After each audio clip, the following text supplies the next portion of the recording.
Robert Poitipongo sur Congo Liberty. Nous sommes dans la deuxième partie de son entretien avec nous. Monsieur Robert Poitipongo, vous prenez la scission du Congo-Brazzaville actuelle en deux États distincts, le Nord et le Sud. Oui. Aujourd'hui, plusieurs hommes politiques du Sud sont en train de partir, donc nous quittent. On va citer Monsieur Parfait Kolela et Monsieur Christophe Moukouké. Tout à fait. Est-ce que vous avez à ce sujet quelque chose à dire à leur endroit? D'abord, au sujet de notre grand frère, de mon grand frère Parfait Kolela, paix à son âme, je regrette très sincèrement les conditions dans lesquelles il a été tué. Et je pourrais même dire que la mort de Parfait Kolela ressemble malheureusement à la mort de Marien Ngouabi. Marien Ngouabi, on nous dit qu'il est mort au palais du peuple, au palais du peuple, à sa résidence, à l'état-major. À l'état-major. C'est ce qu'on nous avait dit quand on nous a annoncé la mort de Marien Ngouabi. Mais avec le temps, nous avons découvert et compris, témoignage à l'appui de Justin Lekunzu, que Marien Ngouabi fut assassiné à l'hôtel Le Mistral. Et ce n'est qu'un corps qu'on va ramener à l'état-major. Les témoins qui ont vu, qui ont assisté pratiquement à cette scène, nous l'ont dit pendant la conférence nationale souveraine.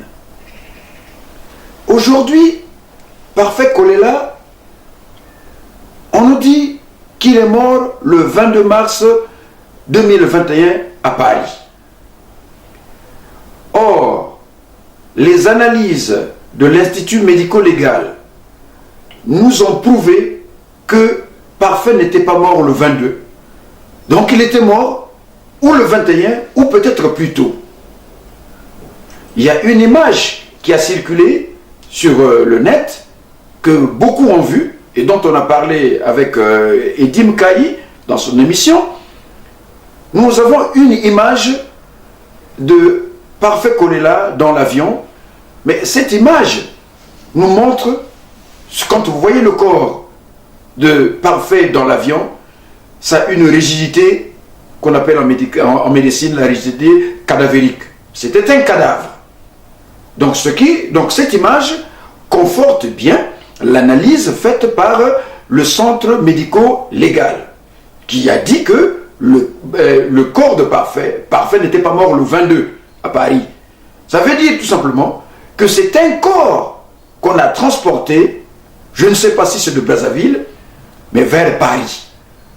Donc vous voyez la similitude entre la mort de Marien Ngouabi, qu'on nous dit qu'il est mort, assassiné par la clique, le commando mené par Barthélemy Kadidi.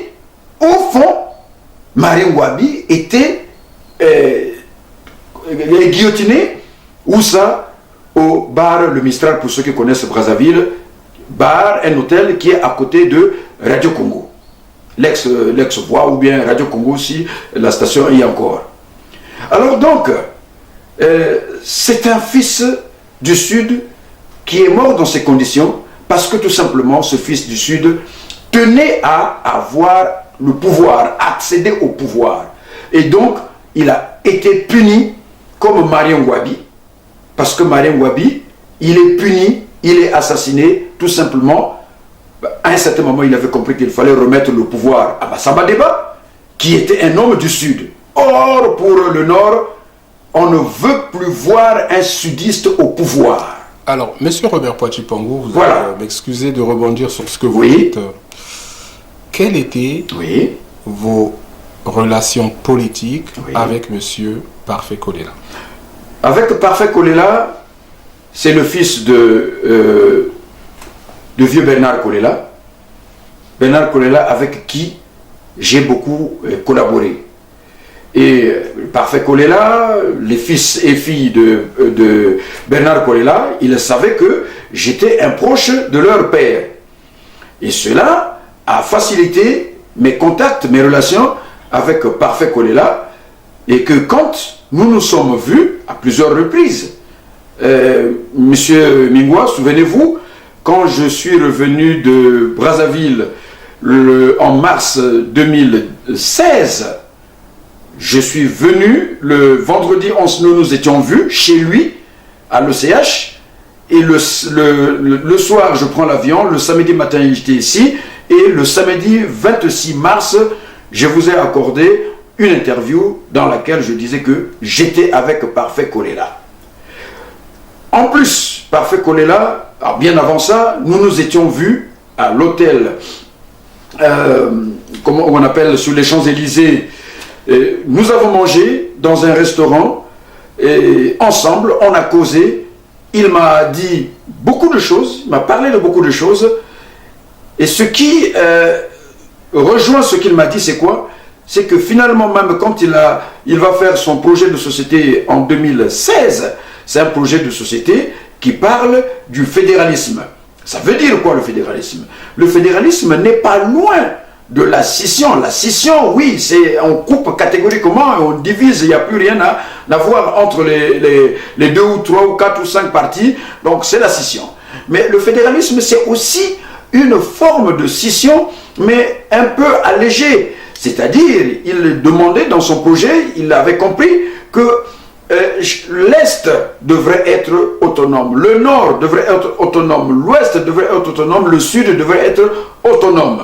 En coupant le Congo, pour lui, en 4 parties, il devrait tout simplement, à l'image de ce qui se passe en Allemagne, pourquoi pas aux États-Unis avec les États fédéraux, mais le PCT, quand il a présenté en 2016 ce projet, qu'il a réitéré en 2021, le PCT l'a même traité de sécessionniste, de tribaliste, alors que c'était un point de vue pour lui, mais qui n'était pas très loin de la scission, parce qu'il s'agit de la séparation, de libérer les gens, de travailler, quelque part un peu de la concurrence. Donc Parfait n'était pas loin de ce que je prône depuis voici bientôt 8 ans. Donc la scission, il n'était pas loin. Et il n'était pas quelqu'un qui était contre la scission, mais simplement parce qu'il avait compris que oui, en libérant les gens, au lieu de les enfermer dans un carcan qu'on appelle aujourd'hui par le Congo uni et indivisible, en libérant les gens, peut-être que le Congo aurait, par rapport à la forme qu'il voulait lui définir, peut-être que le Congo allait mieux avancer. Mais moi, je suis allé plus loin dans la scission, comme ça. La scission rejoint tout simplement ce que le Nord avait déjà pensé le 15 octobre 1958 par Jacques Opango. Il n'avait pas le pouvoir, qui n'arrivait pas à prendre le pouvoir depuis 1945 face à Jean-Félix Tshikaya. Robert Poiti Pongo sur Congo Liberty. Pour terminer sur le volet Parfait Kolela, est-ce que vous trouvez normal que plus de 6 mois après son décès, qu'il n'est pas encore inhumé? C'est ça la complexité. Et là, ça a été facile pour Marien Ngouabi, parce que Marien Ngouabi, ça se passe au Congo. Et donc, ils avaient la possibilité de gérer les choses. Mais, pour Parfait Kolela, le problème est le suivant. Parfait Kolela, il était binationaux. Il avait la nationalité française et congolaise. Et Parfait Kolela, si le corps, la dépouille de Parfait Kolela était parti au Maroc, si c'est au Maroc qu'il l'avait mené ou peut-être en Turquie, ce serait fini depuis longtemps cette affaire-là. On l'aurait enterré dans les 2 semaines qui auraient suivi. Mais le corps de Parfait est arrivé à Paris. Parfait a des héritiers. Parfait a des assurances.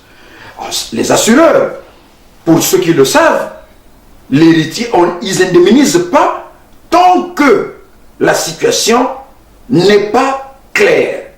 Ils n'indemnisent personne. Donc on ne sait pas réellement pourquoi Parfait n'est pas enterré. Mais il n'est pas enterré parce que on se dit, mais il n'est pas mort ici, à Paris. C'est la décision, plutôt les analyses du centre médico-légal. Il n'est pas mort ici. Mais donc il est mort où? Et s'il est mort à Brazzaville, mais comment Brazzaville s'est-il permis de transporter une dépouille de Brazzaville à Paris?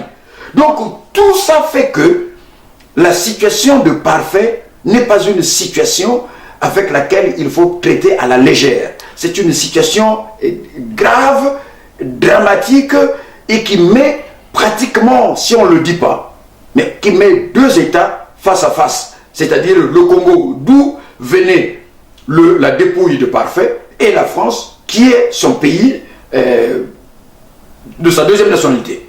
Robert Poitier Pongo, au sujet de M. Christophe Mukwege, avec qui vous avez eu également des entretiens, est-ce que vous avez quelque chose à dire pour lui? Ah oui, c'est à la fois un père, un grand frère.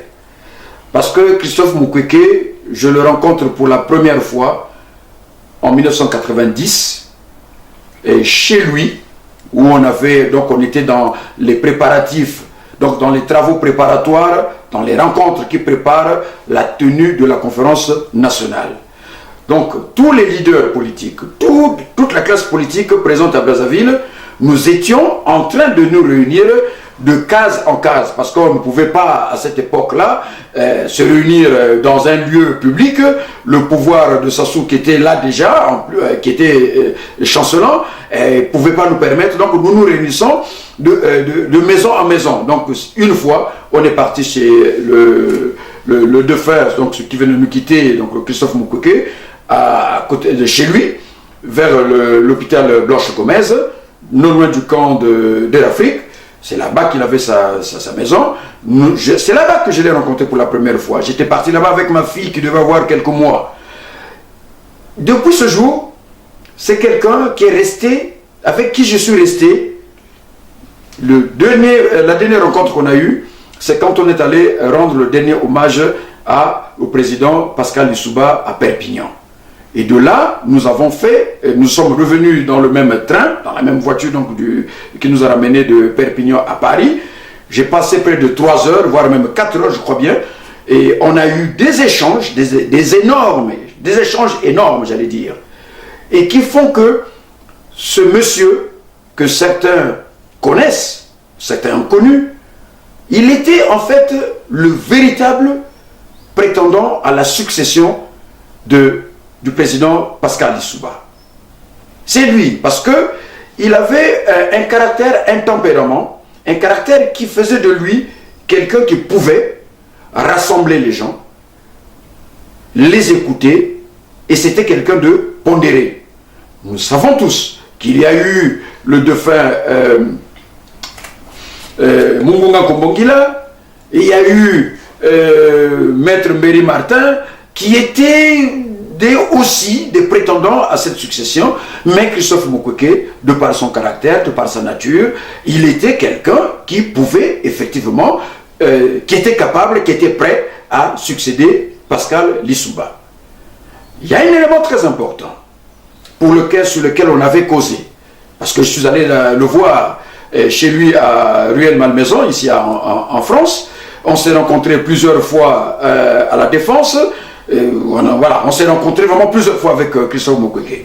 Il y a un élément très important et que je vais quand même partager avec vous, que après la guerre de 97, il se retrouve en exil, tout le groupe Sud se retrouve en exil à Abidjan. Et quand ils se retrouvent à Abidjan, ils se sont rencontrés entre frères du Sud. Et la question de la scission s'est posée. En ce moment-là, la question de la scission s'est posée. Parce qu'ils ne comprenaient pas que à chaque fois, un fils du Sud ne pouvait pas terminer un mandat. Christophe Mukwege, c'est quand même quelqu'un qui est là depuis la Gémenaire. Il a été dans la Gémenaire. Donc ce sont des gens qui ont suivi des connaisseurs de la politique congolaise. Donc ils se sont donc posé la question que est-ce que la question de la scission ne se posait pas en ce moment-là? Massamba Deba, non, Fulbert Yuru n'a pas fini son mandat. Massamba Deba, chassé du pouvoir. Pascal Lissouba, chassé du pouvoir. Alors, quand il se retrouve à Abidjan, cette question s'est posée. Il n'y a pas que lui qui m'en parle. Il y a aussi Maître Zoubabela qui m'en parle parce qu'ils étaient ensemble à Abidjan. Donc Zoubabela dit aussi que oui, cette question s'était posée. La question s'est posée. La question de la scission, c'est-à-dire la question de la scission, et qui se posait effectivement un réel problème entre le Nord et le Sud en matière de pouvoir. Mais, monsieur Robert Voilà. Pongo, excusez-moi de rebondir, vous Oui. dites que la question s'était posée. Oui. Se poser des questions est quelque chose de normal, mais comme ils étaient des hommes responsables, ils Oui. n'ont pas franchi le pas comme vous. Oui, mais cette responsabilité qu'ils ont montrée, ce n'était peut-être pas une responsabilité, mais c'était une naïveté. Voilà, c'était une naïveté. Pourquoi? Parce que lui, l'homme du Sud, qui pense que, ah bon, on est héritier d'un pays créé, fabriqué par la France. Allez donc, on va vivre ensemble. Mais ils ne savaient pas. Et c'est peut-être à Abidjan qu'ils vont se rendre compte que nous avons, nous, fils du Sud, avons le cœur ouvert pour vivre ensemble avec tous les frères du Nord. Et là, ils vont découvrir que finalement, les frères du Nord n'étaient pas dans la même vision que eux, les frères du Sud, qu'ils pouvaient vivre ensemble. Je vais vous donner un bel exemple. Le Kwilu, aujourd'hui, est le poumon économique de ce pays, du Congo actuel. C'est le Kwilu. Mais vous avez vu un fils du Kwilu prendre les armes pour faire un coup d'État? Ça, c'est quelque chose de très fort. Parce que si le fils du Kwilu, avec tout le pétrole qui est là, avec toute la richesse qui est là, se dit non, on ne va pas continuer à se faire, parce que nous voulons vivre ensemble, à se faire canarder, à se faire malmener comme ça, on prend les armes, on prend le pétrole et on va voir qui va venir. Mais le Kwilu n'a jamais fait ça. Monsieur Robert Poitier, Oui. vous parlez Voilà. de feu Monsieur Zoubabela et Oui. Christophe Mukwege. Oui. On connaît quand même la fin. Oui. Ils sont rentrés au Congo. Oui. Ils Et ils ont sont où? participé Non. aux Non. institutions. Donc, Non. est-ce que c'était pas, est-ce que ce n'était pas Oui. que de l'opportunisme politique ou Ouais. politicien? Est-ce qu'ils croyaient vraiment Bon. en ce qu'ils vous disaient? Non, non, ils ne croyaient pas. Je ne vais pas aller plus loin que ça. Et je pense que pour avoir échangé également avec Maître Zoubabela, je vous dirais qu'on avait dormi à la belle étoile dans son domaine qui est entre Kinkala et Matumbu. En mai 2009, nous avons dormi à la même étoile, à la belle étoile, chez lui. Donc c'est quelqu'un avec qui on a beaucoup également échangé ici à Paris, Maître Zoubabela. Mais Maître Zoubabela, il y a eu un problème politique avec le PCT, toujours. Dans les accords entre le PCT et le MCDDI, beaucoup de choses étaient prévues, mais le PCT n'a jamais voulu honorer les engagements qu'il prend face aux ensembles politiques du Sud avec lesquels il signe. Donc, Maître Zoubabela a connu les mêmes problèmes, les mêmes vicissitudes avec le PCT que ont connu les Christophe Mukwege quand ils sont rentrés. Mais la place qui était la leur, les élections qui étaient organisées, les fausses élections qui étaient organisées, mais on sait comment on les a traités. On sait comment on les a traités. Ils sont conscients, ils sont partis, il y en a qui vivent encore, ils savent comment le PCT fonctionne. Alors, vous pourfendez souvent le pouvoir de M. Denis Sassou Nguesso comme étant un pouvoir discriminant, un pouvoir tribaliste, mais il faut quand même reconnaître que M. Denis Sassou Nguesso redistribue un tout petit peu le pouvoir, redistribue un tout petit peu. Vous avez un fils natif de votre région d'origine, le Kwilu, qui a été nommé Premier ministre. Voilà. Pourquoi ne vous satisfaisez-vous pas comme la majorité des gens du Kwilu? On a vu que beaucoup de sages du Kwilu sont récompensés finalement du soutien qu'ils ont apporté à M. Denis Sassou Nguesso. Est-ce que cela ne vous réjouit pas, vous? Je pense, M. Mingwa, avec notre cher frère Edim Kayi, je suis longtemps revenu sur le cas Anatole Koliné Makosso et Mabio Mavungu, quant à l'heure, surtout à la candidature de Mabio et à la nomination de Colina Makosso, qui était au départ porte-parole de du candidat Denis Sassou Nguesso. Oui, on me parle de la nomination de Colina Makosso. Colina Makosso, s'il n'était pas un Vili, il ne serait pas nommé Premier ministre. S'il n'était pas un Vili. C'est-à-dire, parce que le poste est réservé aux Vili? Oui. Ben avant lui, Monsieur Denis Sassou Nguesso, pour cette élection-là, avait pensé dans ses stratégies qu'il fallait nommer un Vili au poste de Premier ministre. Ça remonte de loin, ces affaires-là.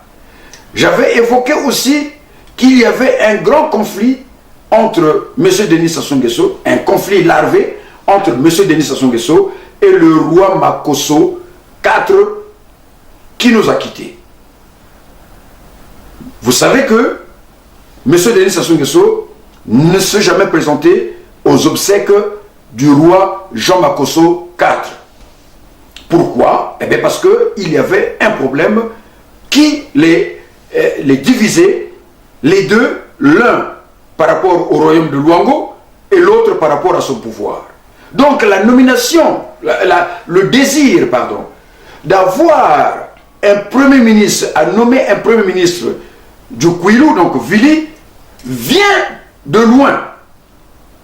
Parce que Colina Makosso, oui, avait-il l'expérience, ou je ne sais pas qu'est-ce qu'il faut dire, d'assumer ses fonctions, n'importe qui peut les assumer, mais il est nommé là,